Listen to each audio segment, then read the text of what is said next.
نبی میرا مرشد سونا، میرا مرشد سونا، میرا مرشد سونا، میرا مرشد سونا.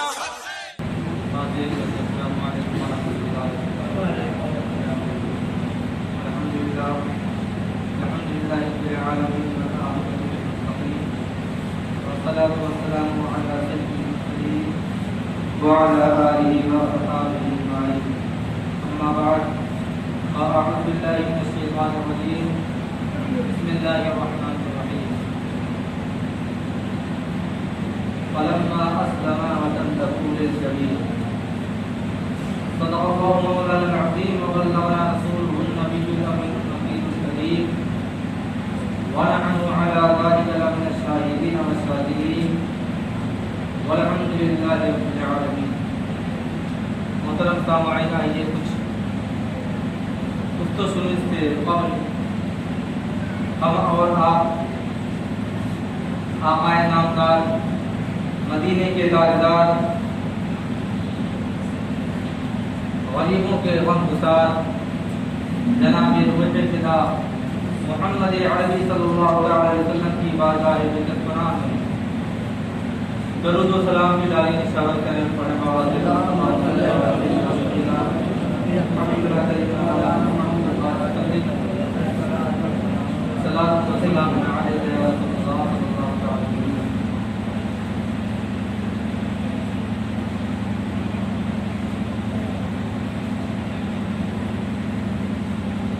میں نے اس آیت مقدسہ کی تلاوت کا شرف حاصل کیا. اللہ رب العزت ارشاد فرماتا ہے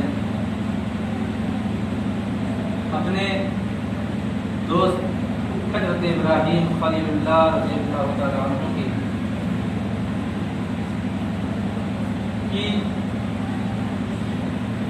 فلما اسلم وتله للجبین،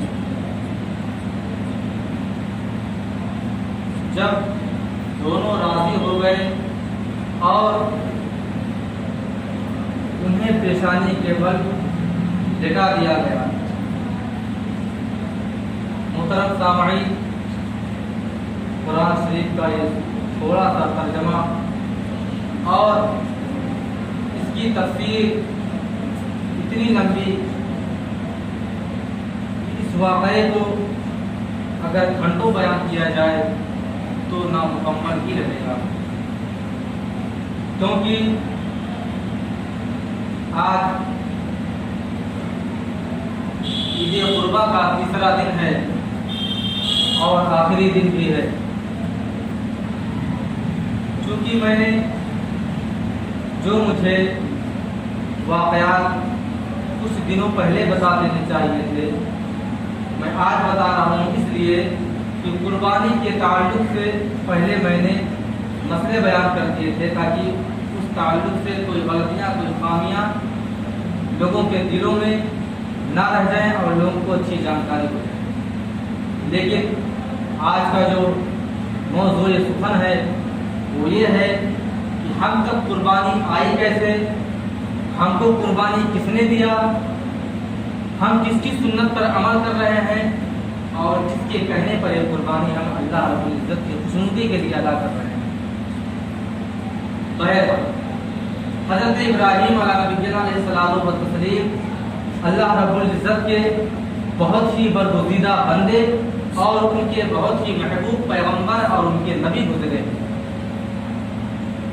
حضرت ابراہیم علیہ السلام و تسلیم وہ ایک ایسے پیغمبر ہیں جن کی زندگی میں اللہ تبارک و تعالیٰ نے کئی امتحانات لیے اور حضرت ابراہیم خلیل اللہ علیہ نبینا علیہ الصلوۃ والتسلیم ہر امتحان میں اللہ رب العزت کے ہر امتحان میں آپ نے کامیابی پائی اور انہی تمام امتحانوں میں ایک امتحان یہ بھی تھا کہ آپ کے یہاں کوئی اولاد نہیں ہو رہی تھی. آپ کی زندگی کا آخری مرحلہ چلنے لگا، آپ کی عمر کے آخری دن چلنے لگے. آپ کی جو پہلی شادی ہوئی حضرت سارہ رضی اللہ تعالیٰ عنہ سے ان سے کوئی اولاد نہیں.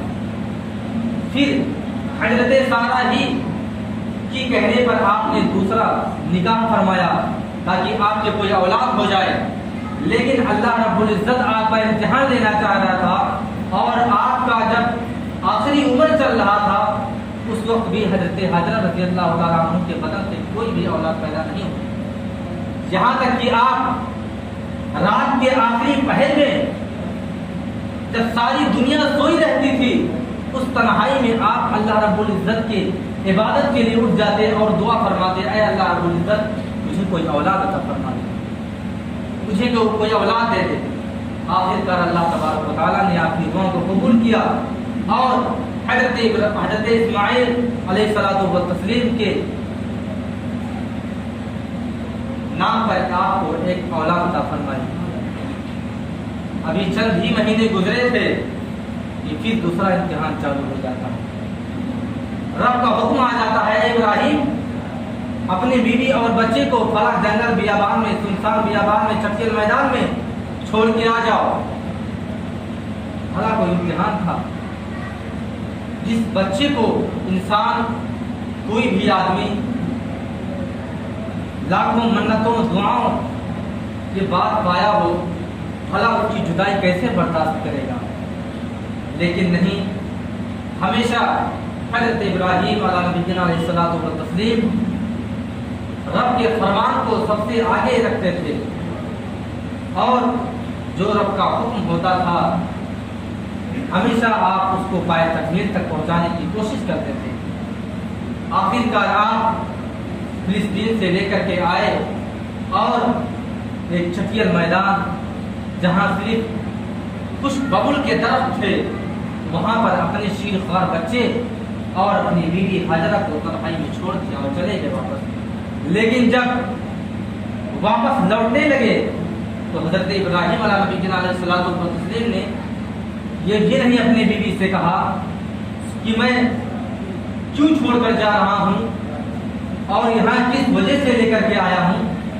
لیکن جب حضرت حاجرہ رضی اللہ تعالیٰ عنہ نے سوال پر سوال کیا تب بھی جواب نہ ملا اور حضرت ابراہیم نے مڑ کر دیکھنا بھی پسند نہیں کیا تو آخرکار حضرت حاجرہ رضی اللہ تعالیٰ عنہ نے عرض کیا کیا ایسا کرنے کا حکم ہم لوگوں کو اس جنگل میں چھوڑ دینے کا حکم کیا اللہ تبارک و تعالیٰ نے دیا ہے.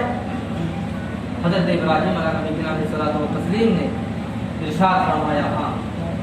پھر جب حضرت حاجرہ جان گئی یا ایسی تنہائی میں چھوڑنا اللہ رب العزت کو پسند ہے اور اس کی اجازت سے کر رہے ہیں تو پھر آپ نے ٹھنڈی سانس لیا اور چونکہ وقت کم ہے اس وجہ سے بڑی تیزی سے واقعات بیان کرنے کی کوشش کر رہا ہوں. پھر جب حضرت اسماعیل علیہ نبینا علیہ الصلوۃ والتسلیم کی عمر جب 13 برس کی ہو جاتی ہے, آپ جب بلوغت کی منزل پر جب آپ کی عمر اس وقت پہنچتی ہے کہ جب آپ بالغ ہونے والے ہوتے ہیں تو قرآن شریف کا ارشاد ہے فلما بلغ معه السعي, یعنی جب آپ بلوغت کی منزل کو پہنچنے والے تھے اس وقت خواب آ گئے حضرت ابراہیم علیہ نبینا علیہ الصلوۃ والتسلیم.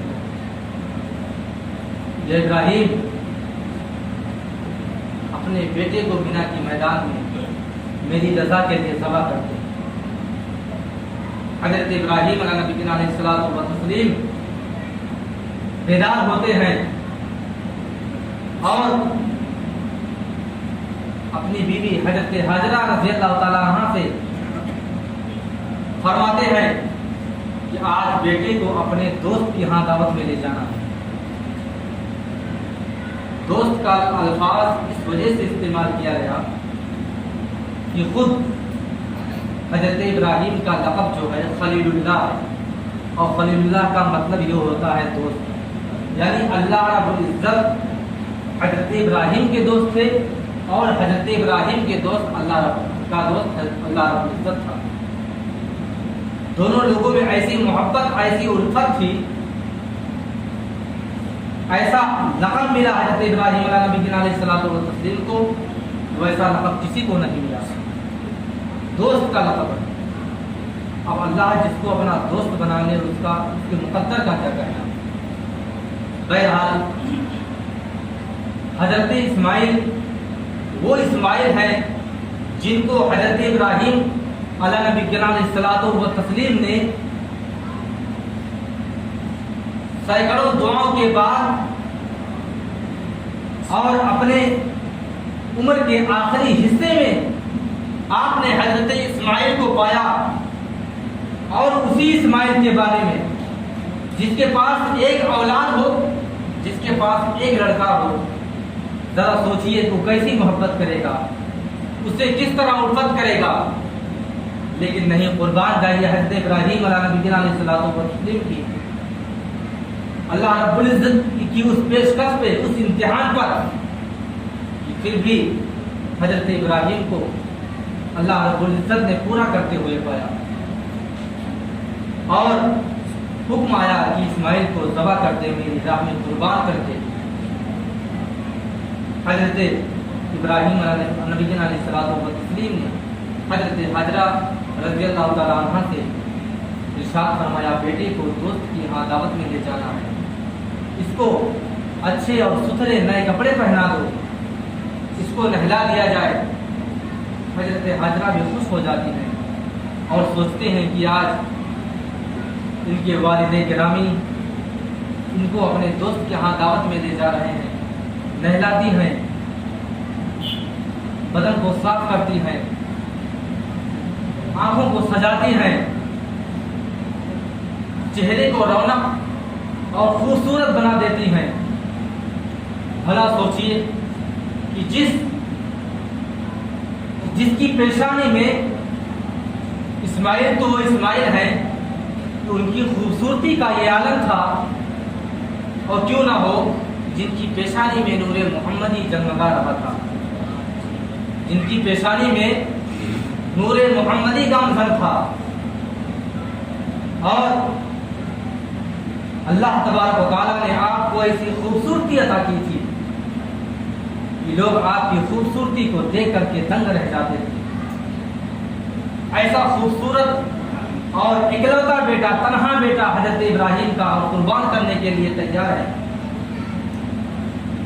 ان کی والدہ حضرت حاجرہ تیار کر دیتی ہیں، لیکن حضرت ابراہیم علیہ نبی علیہ الصلوۃ والتسلیم ایک چھری اور ایک رسی اپنے بغل میں چھپا لیتے ہیں، اور بیٹے کا ہاتھ پکڑتے ہیں اور مینا کے میدان کی طرف لے جاتے ہیں، مینا کی سرزمین کی طرف لے جاتے ہیں۔ لیکن جب راستے میں آپ پہنچتے ہیں تو چونکہ شیطان ایک ایسا ایمان والوں کا دشمن ہے کہ سوچتا ہے کہ مسلمان کو کہیں اللہ رب العزت کے سجدہ کرنے سے روک دیا جائے، کہیں اللہ رب العزت کی عبادت کرنے سے روک دیا جائے، اور اس کو برائیوں پر آمادہ کیا جائے، کیونکہ شیطان کا اور غلانے ہی کا کام ہے۔ سب سے پہلے حضرت اسماعیل کے پاس آتا ہے اور کہتا ہے، جانتے ہو تمہارا باپ تمہیں کہاں لے جا رہا ہے؟ کہا ہاں، میرے والد گرامی مجھے ایک دوست کے یہاں دعوت میں لے کے جا رہے ہیں۔ کہا نہیں، دعوت میں نہیں، تم کو ذبح کرنے کے لیے جا رہے ہیں۔ کہا کوئی بیٹا اپنے باپ کو ذبح کر، کوئی باپ اپنے بیٹے کو ذبح کرتا ہے؟ شیطان نے کہا کہ ہاں، لیکن تمہیں ذبح ہی کر لے جا رہے ہیں۔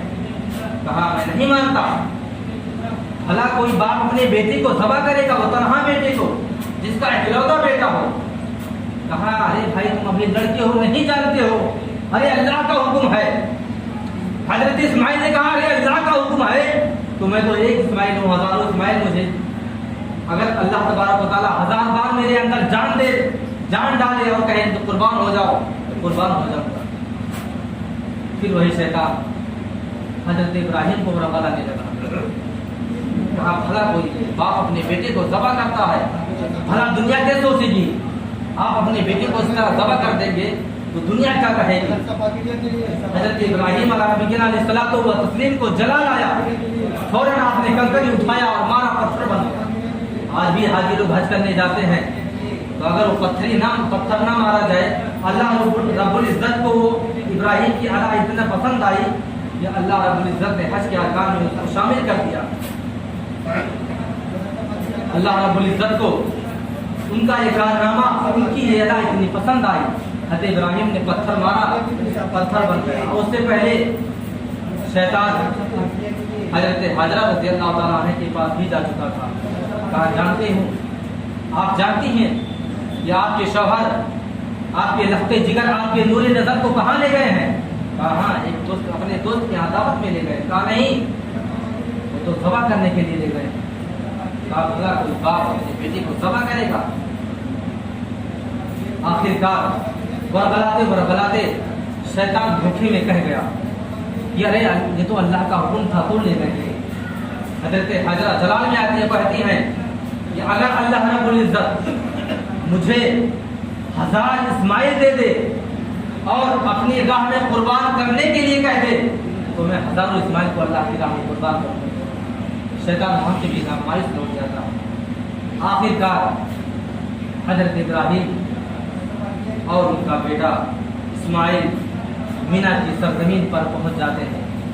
مینا کی سرزمین وہ سرزمین ہے جہاں آج حاجی جب حج کرنے جاتے ہیں تو ہزاروں کی تعداد میں نہیں بلکہ لاکھوں کی تعداد میں جانور اسی مینا کی سرزمین پر قربان کیے جاتے ہیں، جس جگہ پر حضرت ابراہیم نے اپنے لخت جگر کے گردن پر چھری چلائی تھی۔ پھر جب حضرت اسماعیل مینا کی سرزمین پر پہنچ جاتے ہیں، اپنے بیٹے سے کہتے ہیں اے بیٹے، قال یا بنی انی اری ما لا ارى، اے میرے بیٹے۔ حالانکہ حضرت ابراہیم نے جو جملہ استعمال کیا، کہا یا بنی، یا بنی نہیں کہا میرے بیٹے، اے میرے بیٹے، بڑی محبت سے، بڑے خلوص سے، یا بنی، اے میرے بیٹے، میں نے خواب دیکھا ہے کہ میں تجھے ذبح کر رہا ہوں، فانظر ماذا ترى، تیری رائے کیا ہے؟ دیکھیے حضرت ابراہیم علیہ نبینا علیہ الصلوۃ والتسلیم نے اپنے بیٹے اسماعیل کو ذبح کرنے کے لیے کوئی زبردستی نہیں کی، بلکہ پہلے مشورہ یا ان سے رائے لے۔ حضرت اسماعیل علیہ نبینا علیہ الصلوۃ والتسلیم نے جب اپنے والد کے زبان سے جملہ سنا، یا بنی، اے میرے بیٹے، فانظر ماذا ترى، تیری رائے کیا ہے؟ میں تجھے اللہ کی راہ میں ذبح کرنا چاہتا ہوں کیونکہ اللہ تبارک و تعالیٰ کا حکم ہے۔ بیٹے نے بڑی محبت سے کہا، بہت اچھا جملہ استعمال کیا، کہا یا ابتی فعل ما تؤمر ستجدنی ان شاء اللہ من الصابرین، اے میرے والد گرامی۔ جس طرح باپ نے اچھا جملہ استعمال کیا اپنے لڑکے کے لیے، اپنے بچے کے لیے، اپنے لخت جگر کے لیے، یا بنیا، اے میرے بیٹے، اسی طرح حضرت اسماعیل نے بھی ادا کیا، یا ابتی فعل ما تؤمر ستجدنی ان شاء اللہ من الصابرین، اے میرے والد گرامی۔ ذبح کیا چیز ہے؟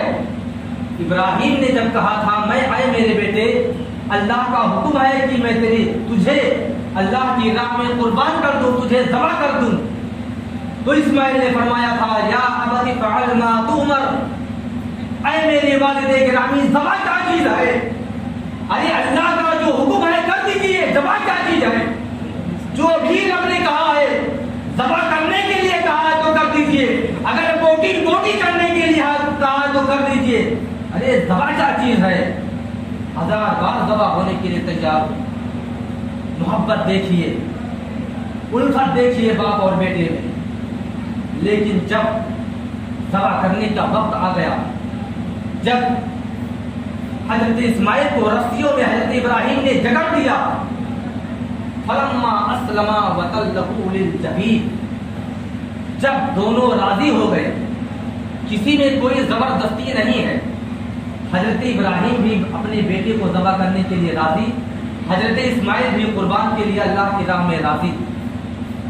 فلما اسلما، جب دونوں راضی ہو گئے، وتلہ للجبین، تو حضرت ابراہیم نے پیشانی کے بل حضرت اسماعیل کو لگا دیا، چھری کو تیز کر لی، رسیوں میں جکڑ لیا، لیکن لمحے فکر میں چند ہی سیکنڈوں میں آپ چھری حضرت اسماعیل کی گردن پر رکھنے والے تھے، حضرت اسماعیل نے روک دیا، والد گرامی رک جائیے۔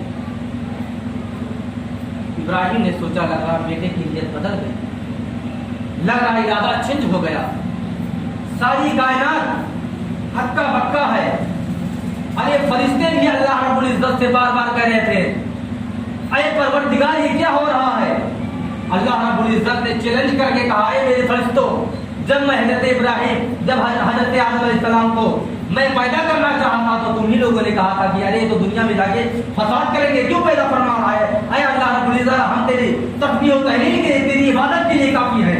دیکھ میرے بندے کو کیسے امتحان میں کھڑا ہے، اپنے بیٹے کو ذبح کرنے کے لیے تیار ہے، رسیوں میں جکڑ دیا گیا ہے۔ حضرت اسماعیل نے اپنے والد کو روک دیا، والد گرامی رک جائیے۔ کہا کیوں بیٹے؟ نیت بدل گئی، ارادہ چینج ہو گیا۔ کہا نہیں، رسیاں کھول دیجیے۔ اے میرے والد گرامی میں تڑپوں گا نہیں، میں جنبش بھی نہیں کروں گا، رسیاں کھول دیجیے تاکہ کل آنے والی دنیا یہ نہ کہے ابراہیم نے اپنے بیٹے کو زبردستی جبرن ذبح کیا تھا، رسیوں میں جگہ کر کے ذبح کیا تھا۔ حضرت اسماعیل تو ذبح نہیں ہونا چاہ رہے تھے، آنے والی دنیا یہ نہ کہنے پائے رسیوں کو کھول دیجیے۔ اے والد گرامی میں تڑپوں گا نہیں، میرا خون آپ کے کپڑوں پر نہیں پڑے گا، میں جرمش تک نہیں کروں گا، رسیاں کھول دیجیے۔ حضرت ابراہیم نے رسیاں کھول دی، جو سنت ادا کی ہوتا کر لیں۔ حضرت ابراہیم نے رسیاں کھول دی اور چھری کو تیز کر لی اور چھری کو گردن پر رکھا، اپنے آنکھوں پر پٹی باندھ دی، کہیں بیٹے کی محبت میں کہیں گرفتار نہ ہو جاؤ۔ لیکن چھری کو تیزی سے دبایا لیکن کٹ نہیں رہا ہے۔ آپ نے غصے میں چھری کو پتھر پر مارا، پتھر ریزہ ریزہ ہو گیا، اتنی دھاڑ دار چھری تھی۔ حضرت ابراہیم نے غصے میں کہا چھری تو ذبح کیوں نہیں کر رہے، تو کاٹ کیوں نہیں رہے؟ اسماعیل کا تو ریشم جیسا گلا ہے، تو موم جیسا گلا ہے، اگر انگلی کے ناخن بھی لگ جائے تو کٹ جائے گا، اے چھری تو کاٹنے کیوں نہیں؟ چھری کو اللہ نے زبان عطا کر دی۔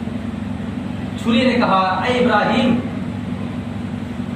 تو ایک بار کہہ رہا ہے نا کہ کاٹ دے، لیکن پروردگار 70 بار مجھ سے کہہ رہا ہے چھری ہرگز میرے اسماعیل کے گلے پہ ذرا سا خراش نہ آنے پائے۔ اسماعیل کے گلے پر جو رواں جو بال ہے، اگر ایک بال بھی ٹیڑھا ہو گیا نا تو یہ چھری، رب کا حکم تھا، 70 بار رب نے فرمایا تھا۔ پھر ابراہیم نے غصے میں کہا اے چھری میں تو تجھے کہہ رہا ہوں کہ کاٹ۔